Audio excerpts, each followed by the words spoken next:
Following are 20-plus old photos, most of which I have never posted before.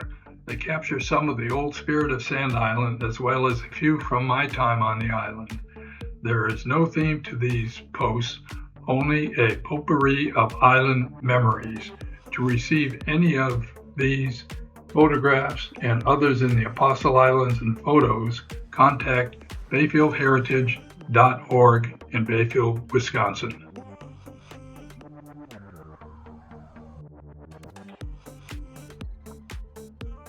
Bun Wellish, Gert Wellish's brother, I'm not sure of what his first name actually was, flew this seaplane to Sand Island back in the 1920s.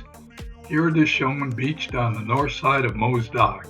The buildings in the far background were part of the Jacob and Louisa Johnson property. They were my great-grandparents. My Uncle Melvin Dahl relaxes on a door located on the grounds by their woodpile. I remember this day distinctly because it is the day that my cousin David swung an axe. Accidentally, it hit me on the top of my head.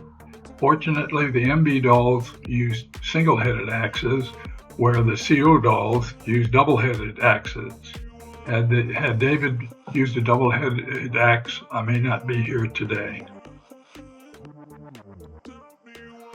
Interior of the Bayfield Hotel in Bayfield, Wisconsin. This building burned to the ground in the 1970s and was replaced by the Bayfield Inn. This is a postcard from that era. The West Bay Dock back in the 1920s. This photo was taken by the Wellish family. It was a very sturdy structure. Bun took some aerial photos from his seaplane.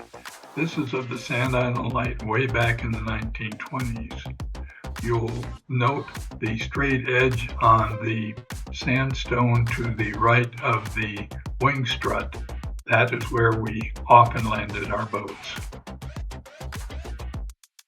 Mr. Anderson, not the Mr. Anderson from my generation, works on the Gert Wellish fireplace in 1941 or 1942. He built our home at the same time and had built a Hanson home a few years earlier. This is another aerial photo taken by Bun Wellish. This one is of the Shaw Hill Farm in the early 1920s. You can see to the left of the wing strut where the dock was that we always called Hewling's Dock. This is an early photo of the path to the lighthouse. It was far rougher then than it is today. This is a rare photo of Louis Moe's boat actually in operation in West Bay in the 1920s. He was leaving the West Bay dock. It is the only photo I know of where the boat is not parked at his dock in East Bay. Seldom do we see a picture of the Sand Island schoolhouse from the side. That is one of the side windows on the left of the photo.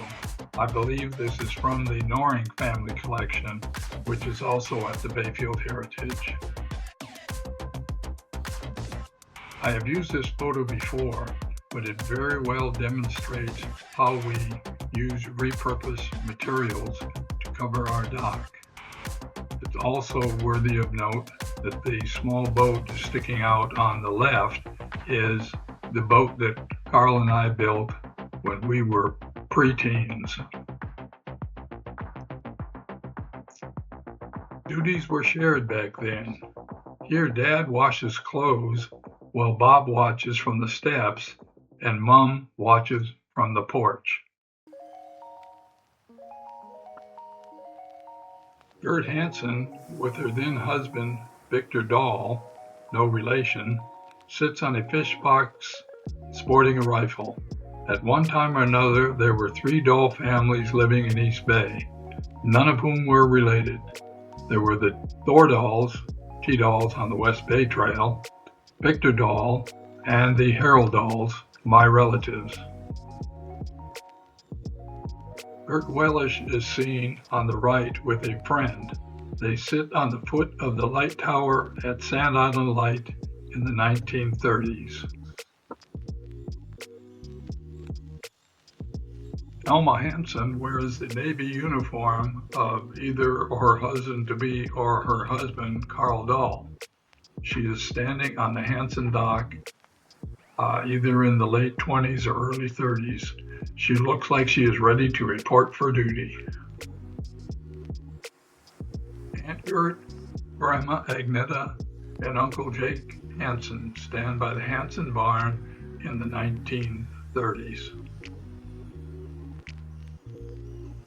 David and Harold Dahl have their photo taken, each holding fish caught by their uncle, Carl Dahl Sr., back in the 1950s. That may be their cousin Connie in the background. Phoebe Harris and her cousin Peter Yench practiced sailing at Shaw Point in the 1950s. Mary Hewlings in the 1950s.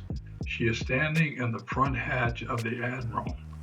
Little Sand Bay can be seen in the background.